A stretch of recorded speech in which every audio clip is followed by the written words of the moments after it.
Hello, welcome to Bob's Dungeon. My name's Bob, I'll be your host.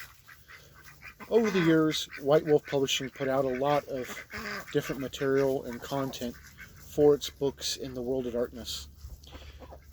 For such games as Vampire the Masquerade, Werewolf the Apocalypse, Changeling the Dreaming, Mage the Ascension, and so forth. And in their second edition, they had all kinds of stuff coming out. One of the books that came out was a sort of crossover adventure for both Vampire the Masquerade and Werewolf the Apocalypse. And that's what we're going to talk about today. We're going to talk about Under the Blood Red Moon. This book has 96 pages and a copyright of 1993. It was published by White Wolf Games, and all of the artwork in this book is pretty decent and is in black and white. So let's go ahead and look at that artwork. All of the artwork in this book is in black and white.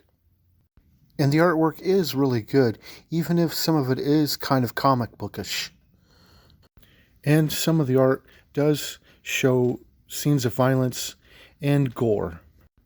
But hey, what do you want from a book with a story of vampires and werewolves running around killing each other?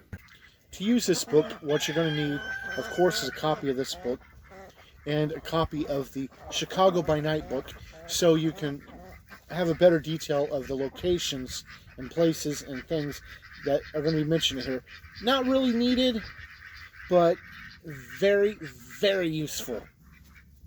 You also need a copy of the two core rule books, both Vampire the Masquerade, 2nd edition, and Werewolf the Apocalypse, 2nd edition. And it gives a list of some other books that can be helpful for little bits and nods here, like for the Sabbat and so forth. You also need as many 10-sided dice as you can get your hands on. And that's all you need to use this adventure. This adventure takes place in Chicago, Illinois, and it's about a war that erupts between the vampires and the werewolves. And there are a lot of different factions playing lots of different games, trying to get ahead of things. Werewolves trying to kill off the vampires, and the vampires just trying to survive, while the Sabbat is playing its games in the background, trying to get their own things going. So you got a lot of stuff going on. Each chapter of the book presents different things going on, and is broken up into 3 parts in each chapter. One telling what the werewolves have going on, one telling what the vampires have going on, and another telling what the Sabbat vampires have going on. So you got stuff for all 3, so you can do whatever. Play your werewolves, play your vampires, play your Sabbat vampires. The book is mostly geared to playing werewolves, though. And it's also got a timeline in here, which is pretty detailed. And it's got a history of everything that's going on, dating back to the early days of Chicago and before. So that's pretty cool. It's got a pretty nice sized chapter in here devoted to different NPCs and antagonists and stuff that you'll run into along the way. People that will both fight against you and help you, which is pretty cool. And this book is kind of infamous because this book is where the actual rule set for the Abomination came from. The Abomination, for those of you that don't know, is a werewolf that has been embraced and has become a vampire. So he's got the best of both worlds. He's got werewolf gifts and vampire disciplines. Now, the Abomination is a rare thing, but they give rules of how it works in here. Basically, when a werewolf is embraced by a vampire, he makes a gnosis roll. And if he gets if he gets enough successes with a difficulty of 9, then his character dies immediately and no pain involved.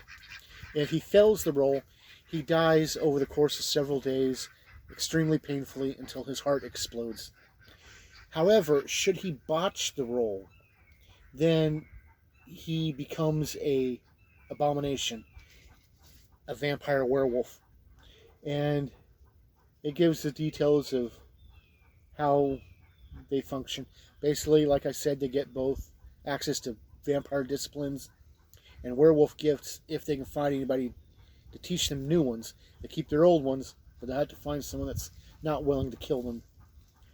You also gain a new thing called ego, which pretty much tells everybody around you how messed up and tainted you are for being an abomination. Once you get down to 7, there is no way of hiding how much of an abomination you are. And that's pretty much it. It's got all the stuff you need to run the game, aside from the core books and stuff. But it's got all the details and nifty bits about the adventure. Which brings me to 3 questions. Would I play a character in this adventure? If I still played the old World of Darkness, then yeah, I would play a character in this adventure. Would I run this adventure?